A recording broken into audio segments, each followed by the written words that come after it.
Hey everybody, welcome to lesson 7C, an introduction to right-angled trigonometry. So you can see I've already underlined a few key things here. Number one, we are looking at the fact that this is a right-angled triangle. Right-angled triangle meaning it is a 90-degree triangle. Now, we are going to be using this acronym, TOA, quite a bit. What does it mean? Don't you worry. We will be talking about that, and you will understand it by the end of this lesson. I will give you a hint though. The S, C, and T will represent something that we see right here. Now, what I want you to do is on your calculator, I want you to look for these three words, sine, cos, and tan. Okay? And what do they stand for? Sine is short for sine. I know, there's an extra E. It is not sin. Cos just stands for cosine, and tan stands for tangent. What do they mean? We will dive into that. Now, a little asterisk on the side here. If I were to ask you, hey, what does this mean? Or find me the value of that. You would look at me with a confused look. Because you know that this is a square root sign.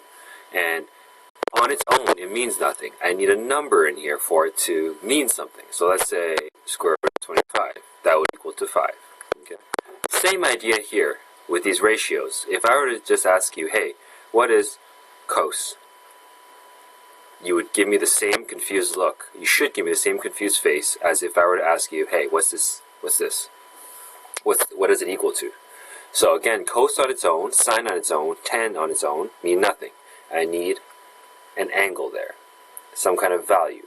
Okay, so it should be an angle of some sort. In fact, most of your calculators will give you an error if you try to type in cos, sine, or tan with no value there. Okay, and in fact on Desmo, same thing. If I type in sine, it tells me, hey, this means nothing. Okay, all right. So before we start, let's just experiment with these numbers and find out what they mean. Okay. So, sine of 30, it means what? So sine of 30, it means nothing right now. But all I want you to do is on your calculator, type in what sine of 30 will give you. I'm going to use Desmos as my calculator. So sine of 30 would equal 0.5. 0.5. Okay? What is cos of 30? Cos of 30 will give me 0.866. So 0.866. And what is tan of 30? Tan of 30 is equal to 0.577. Sorry. Okay, there we go. 0.577. Okay. Let's check these three. Sine of 60. Or sine of 60 will give me 0.866. 0.866. What's cos of 60? Cos of 60, 0.5. And what is tan of 60? 1.73. Okay. So as of right now, these numbers mean nothing to you. So we're going to put that on pause for a second, and I'm going to scroll down and take a look at this triangle we have down here. Now note, there's a reason I chose 30 degrees here and 30 degrees in this column. And there's a reason I chose 60 degrees and 60 degrees in this column. And we will make that connection in a little bit. So in the second half of this page, all I want you to do is look at the sides. So I have this side of length 2, this side of length 1, and this side of length square root of 3. Okay? Is this a right angle triangle? It is. I want you to list all the ratios of the side lengths. For example, let's look at these two. 1 over 2. That could be 1. Yeah, 1 over 2. How about 2 over 1? That's another one. How about 1 over square root of 3? That's another. How about square root of 3 over 1? Square root of 3 over 1. That's another.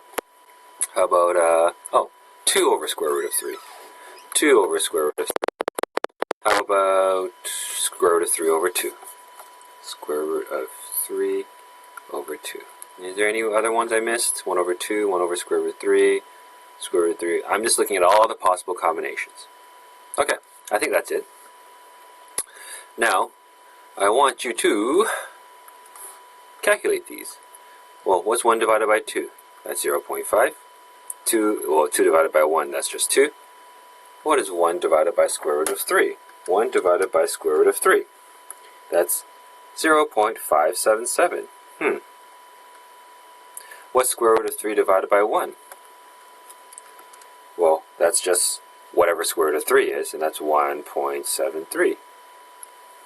Interesting. And what's 2 divided by square root of 3? 1.15.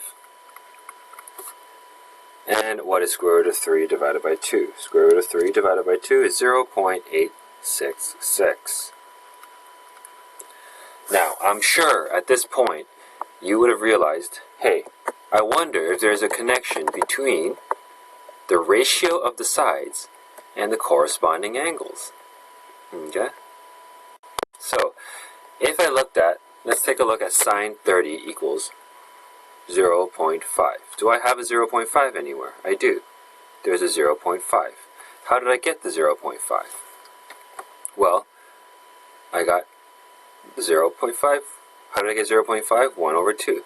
These sides. You know what? Before we dive into that, let's name the sides. Okay? Now we're going to look at from the angle of 30 degrees, from 30 degrees perspective. So let's pretend you are looking here. Okay? You are right here. I'm going to draw a picture of you. This is you. Okay? From this angle, this longest side of a triangle, we have a name for that. So we won't change the name. Let's keep it. What's the longest side of a triangle, of a right angle triangle called? Hypotenuse. So I'm just going to write HYP for hypotenuse. Okay? And it is always opposite the 90-degree angle, the longest side. Now, if you were sitting here, if this was you, from the angle from 30 degrees, and you looked across, okay, what do you think you should call this side? It is opposite of the angle, isn't it? Let's keep things simple. Let's just call it the opposite side. Okay? And then how about this side over here? Well, you're right beside it, aren't you? So if you're right beside it, let's call this side the... Now, what's another word for beside?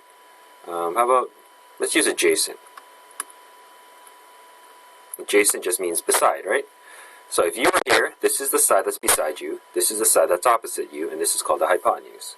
Why do we do that? Just so we have something to label the different sides. So we can call this side A, we can call this side O, we can call this side H. H, A, O. Okay, so let's backtrack. So I found that sine of 30 equals 0.5. And I look down here at the ratios and I notice, 0.5, I got it to be 1 over 2. 1 over 2, which is O over H, right? So let me just write that down. So sine of 30, I got to be O over H. So let's look at the other one. Cos of 30, 0.866. 0.866. I thought we had one. 0.866.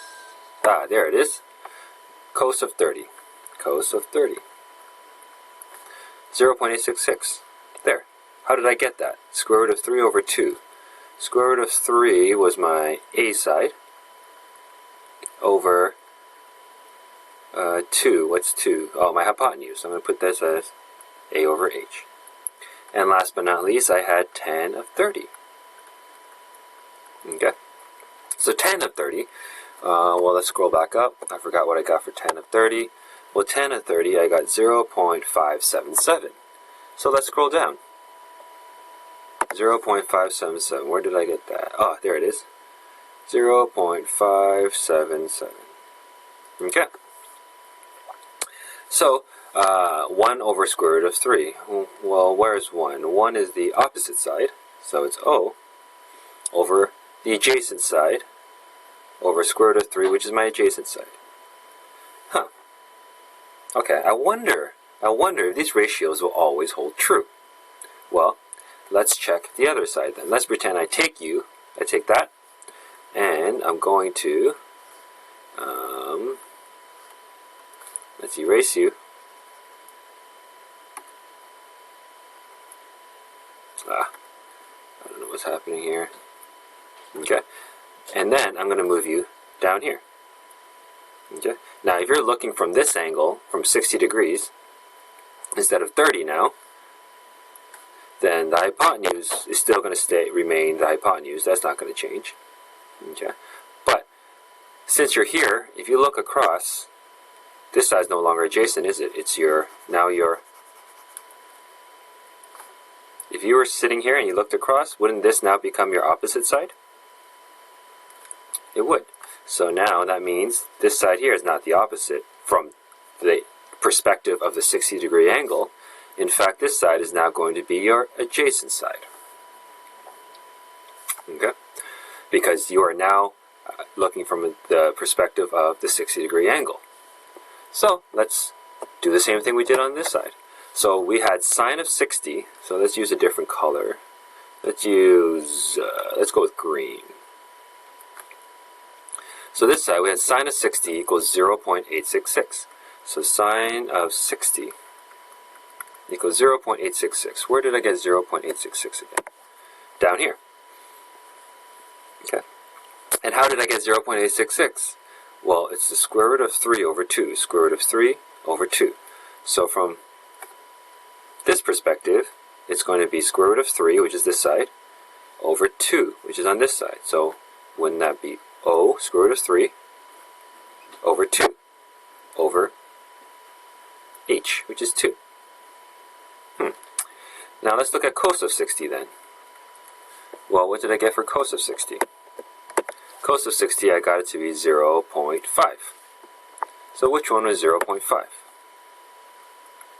0.5 was, right here, 1 over 2.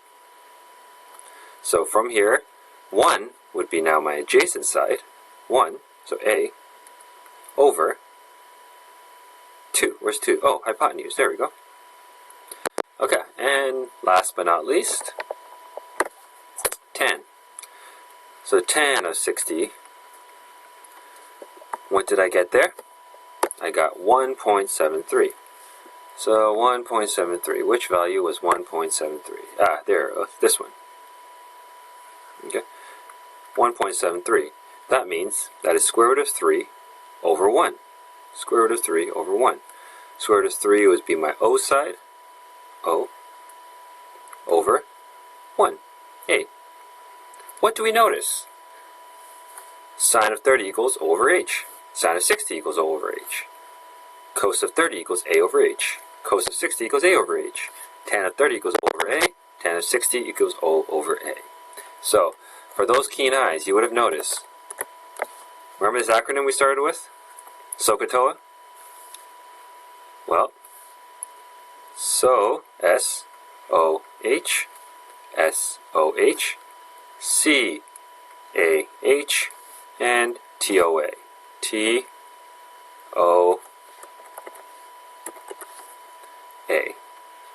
And that is where SOH originated. Now, what was the conclusion from all this? The conclusion from all this is that with all right-angled triangles, SOH, the ratio of the sides will always equal to sine, cos, or tan of that angle. Okay, if that made no sense, and I just proved it to you with this little activity. Now, here it is. So here it is summarized.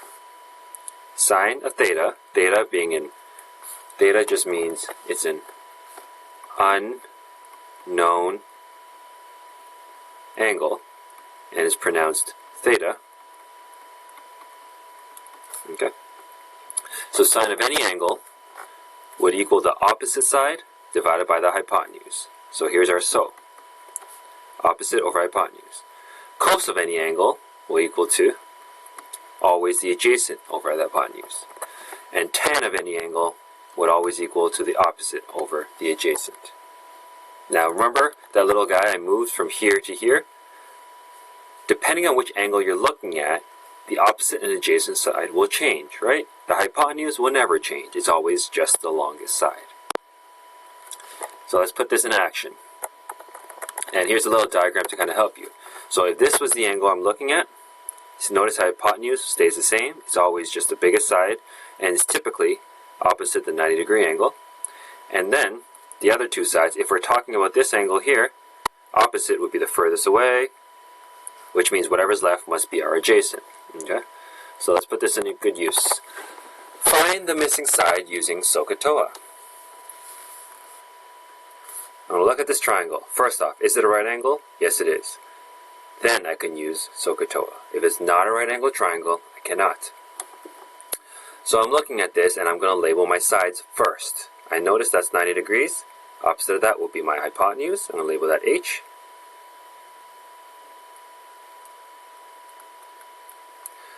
So if this is my angle, then directly opposite of that would be, this would be my opposite side. Okay? And then, well, obviously whatever's left must be my adjacent.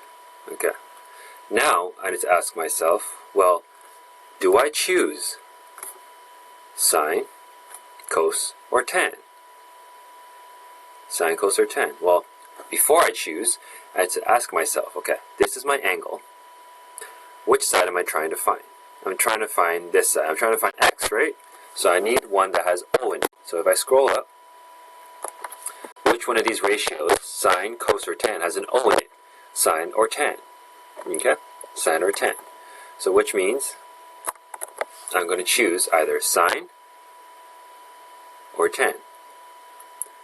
Now, how do I choose? Well, look at the triangle and see which sides give you the number. If you were to choose sine, the issue is you're going to have sine of 27 equals x over h. You have no number for h, so you cannot solve it, which means I should be choosing tan. Okay, so tan of 27 will equal to always opposite, which is my x, opposite over, you know what, let me just write opposite over adjacent. O opposite over adjacent. Okay? And then tan of 27 then equals to, well, what is my opposite side? X over, my adjacent side would be 10. Okay? And then type in your calculator, what does tan 27 give you? So tan of 27 will equal to 0.5095. 0.5795.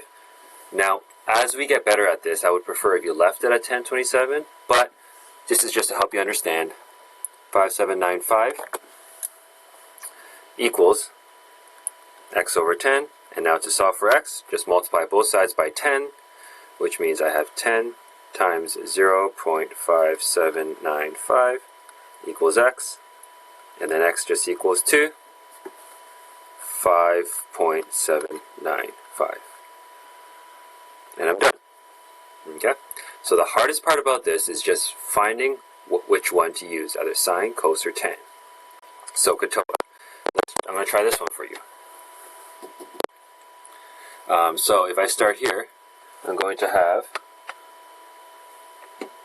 sine of, so let's try, okay, so looking at this triangle, before we do anything, we should label them. So here's an angle. Okay, so opposite of that would be, that would be the opposite side. This side over here, the longest side, directly opposite the 90 degree angle, would be hypotenuse. And the last side left must be my adjacent side. So from here, we need to identify which one do we use? Sine, SOH, TOA. Which one do I use? Okay, so what are we trying to find? Again, this side. So we need one that has an O, so tan or sine. Perfect. Now which one has a side there I can use? This one right here, which means I need the one that has O and A, and that's going to be tan again. So it'll be tan of 25 equals opposite over adjacent. So tan of 25 will equal to x over 10. Okay. And this looks like an identical question. So tan of 25 then is 0.466. So 0.466 equals x over 10. Multiply both sides by 10 and you would get 4.66 equals to x. Okay? All these questions are the exact same. The hardest part is identifying which one to use, sine, cos, or tan. Okay? So I'm going to try to pick one that, for example, this one right here. Here's the angle, so let's label all the sides first. So this is the longest side, opposite 90 degrees. This would be my hypotenuse. From this angle, this is the opposite side, and adjacent is whatever's left. Okay? So sine, cos, tan, SO, CAH, TOA. Which one do I use? Well, I know that I'm trying to find this, and I'm given a number for hypotenuse. So which one is A and H? Cos. So that means I'll have cos of 54 is equal to x over 12, and then find out what cos of 54 is. 0.5877, let's say. So that's 0.5877 equals x over 12. Multiply both sides by 12, and you will get 0.5877 times 12. X will equal to 7.05. Okay. If you have any other questions, please post under math questions, and yeah, take care.